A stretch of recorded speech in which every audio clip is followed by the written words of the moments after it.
Welcome to High Heel Talk. Unfiltered, where we address the high-end topics with our high heel panel. This program is proudly brought to you by MCG Flooring. Elevating homes one floor at a time. MCG Flooring, where family and quality meet. And our panel for today, Karen Weaver, Doctor of Philosophy Karen Weaver, publisher and published author. And I could talk forever. Charlene Lee, for the first time, welcome, darling. Thank you. You are the owner of the multi-award-winning Circles for Hair. You are educator and L'Oreal Pro Ambassador. Sure am. And Ness Erok, welcome, darling. Thank you. You are singer, performer, songwriter. You are psychotherapist at Zen Counseling. Yes. And also multi-award-winning. Yes. Multi-award-winning soon. And we have, first time today, that's why the empty chair, surprise guest. His name is Adam Przytuła. Welcome, Adam.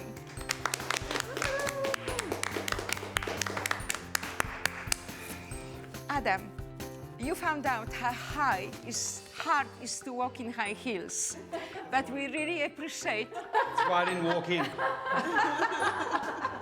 So let me introduce Adam. Adam is the founder and CEO at the Armed for Life, also a published author and an absolute ambassador for mental health. And therefore, High Heel Talk is going to go mental today, and we are going to start with first question. Why do we need healthy men? I mean, mentally healthy men. Of course, we need men to start with. Why do we need healthy men? And Adam, since you are the first man on High Heel Talk, can I give you the mic now and ask you for the first comment on it? Look, I think you could spend a long time talking about why we need healthy men. I think the simple answer is that men make up a part of the community. It's hard to have a healthy community in any way, shape or form if you don't have healthy men. And so, because they have such an impact on homes, such an impact on workplaces, if men aren't healthy, then that spreads and impacts every other area or element of community, whether it's women, whether it's kids, no matter what. That's why we need healthy men. Of course. We need healthy husbands, healthy sons, healthy brothers, healthy boyfriends, healthy teachers. Yes. You come from teaching, Adam, which will go back shortly. Ness, you as a psychotherapist, as a counselor, why healthy men is such a big topic? Why do we need healthy men? I believe that we need to find the centered masculine, because for years we've had the distorted toxic masculine, right? And then we've kind of swung from that to the disowned masculine. And I feel like it's time that we find what that middle ground looks like so that we can bring back authenticity for men. Charlene, darling, your experience, your opinion, because that's all we're voicing here, yeah? Yeah. Well, I just think we all need, obviously, healthy men, because if we don't have healthy men, it makes our job a lot harder.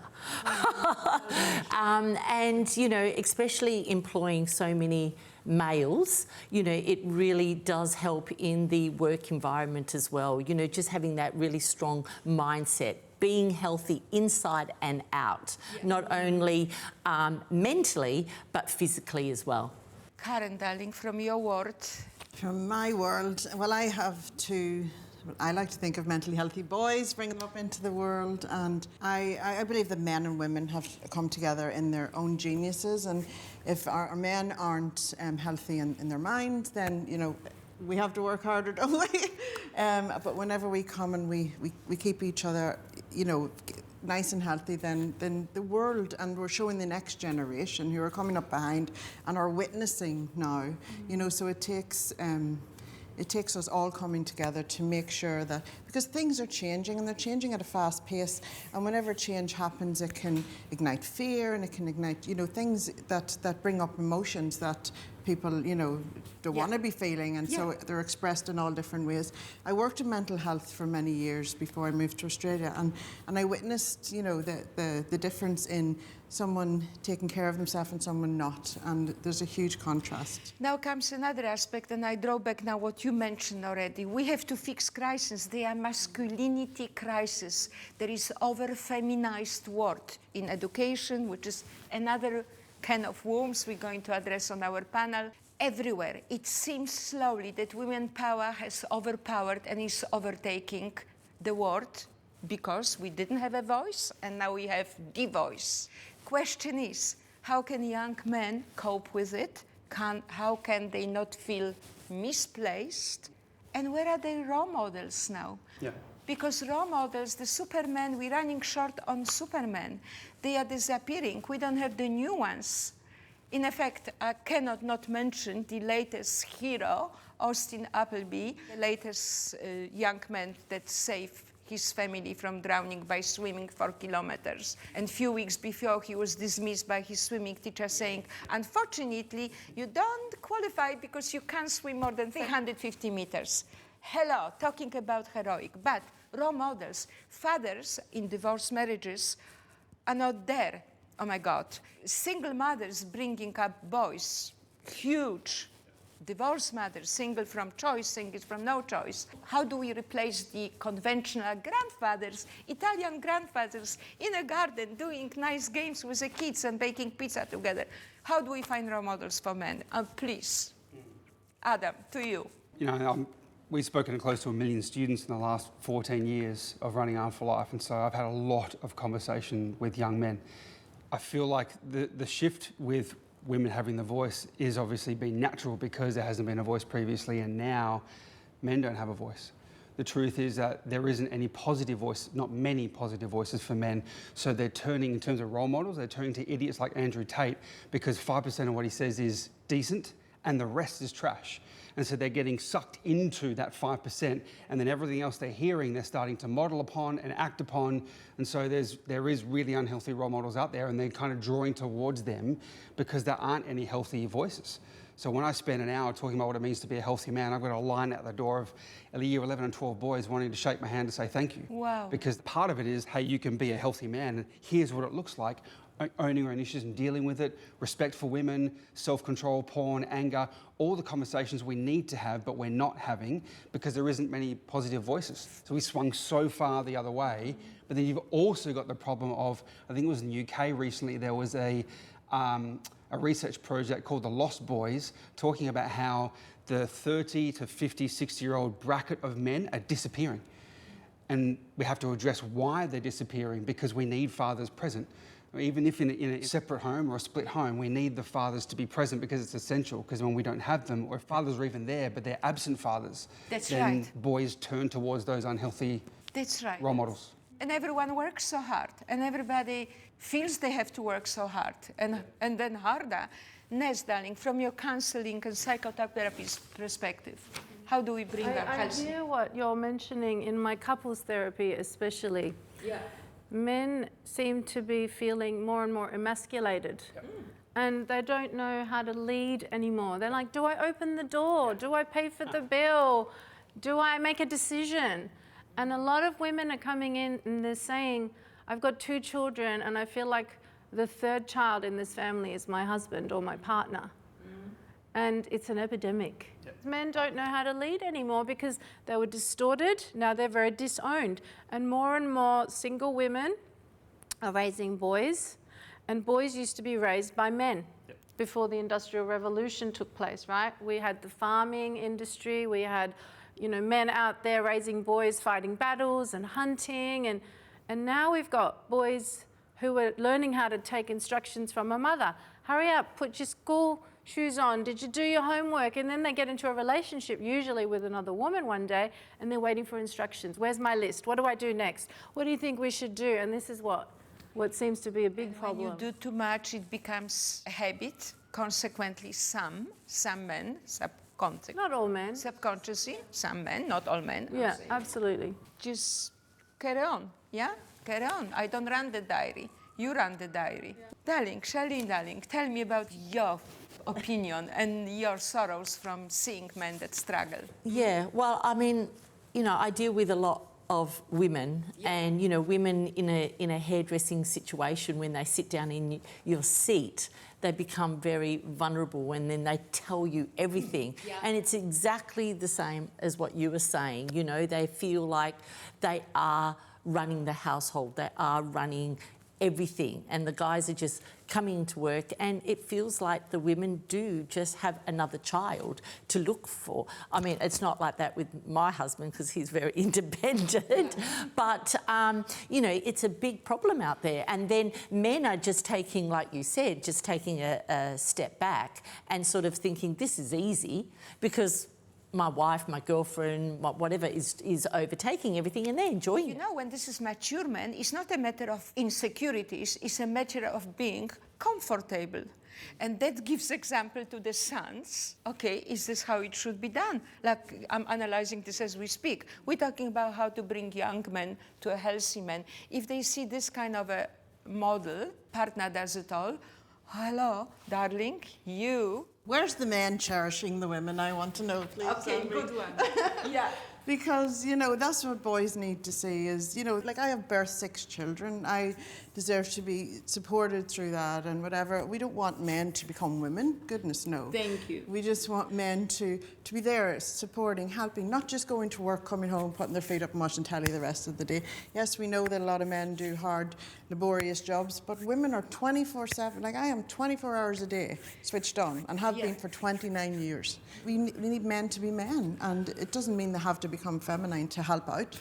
In the same token, there are so many men that want to be women. We're paying full respect to it, darling. And if you remain in your choice, finding out how hard it is, full marks. So we're not discriminating here anything.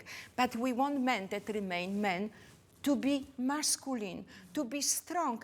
Now, you say, where are men cherishing women? I think after Me Too, you will never hear again walking somewhere saying, oh, you're looking gorgeous today, because you can say, oh my God, you made me feel so uncomfortable. Yeah.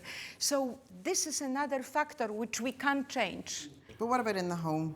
Yeah, I was going to say even in the home. Yeah, it's what I'd say. I can even call back to maybe 10 or 11 years ago, being in a relationship, and was only lasted for about 4 months, but the sister of the person I was in a relationship with, we had an argument over how men shouldn't be opening doors for women and men shouldn't be doing this. Like the way that feminism has been twisted away from what it was meant to be initially, because what it was meant to be was wonderful and beautiful and bringing value to women, but now it's been twisted to and taken it out of context. And so now men feel like they can't do that. They can't open a door, or the whole cherishing behaviour has been frowned upon, and so it's kind of been dwindled away, because it's almost like women have wanted equity and to be in as a voice for men. They've wanted a certain thing and now they have it, and then men have dwindled down because now we've hit the point where we want to get and realise, oh, actually, this isn't what we want and this isn't healthy. Yeah, it's not what we meant, actually, probably.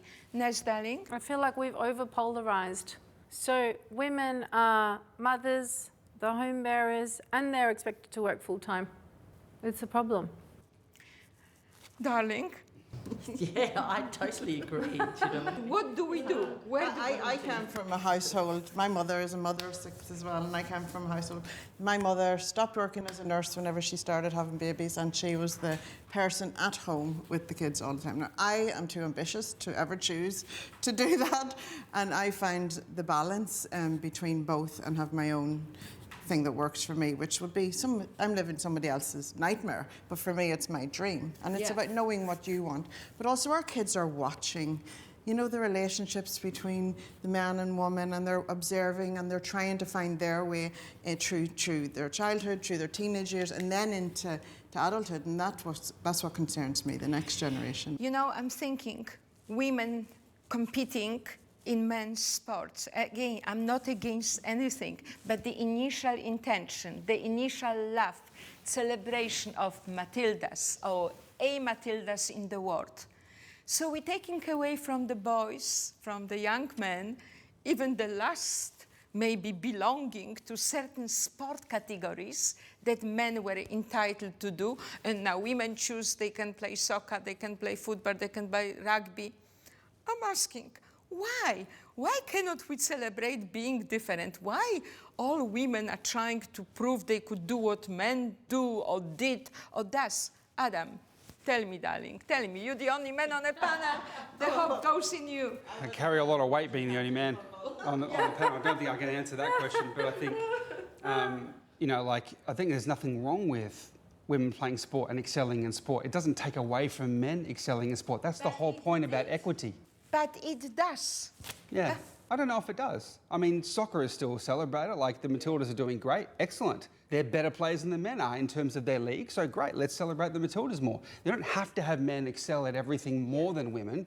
It gives them the opportunity. I think the concept of being a healthy man is the important part here that's being lost. Like, focusing on sport, I don't know if that is applicable to the conversation around, okay, well, let's go over here and look at men in terms of, are they flourishing? Are they doing well in themselves? Do they have healthy role models? I think I'm just working so much with young men that I'm seeing all the conversation and the concept, and even, writing a book on resilience and recognising that the generation coming through, well, boys and girls, but they're the least resilient generation that's ever existed in the history of time. Wow. Right? Wow. What does that say? The two strongest contributing factors are parenting styles and social media.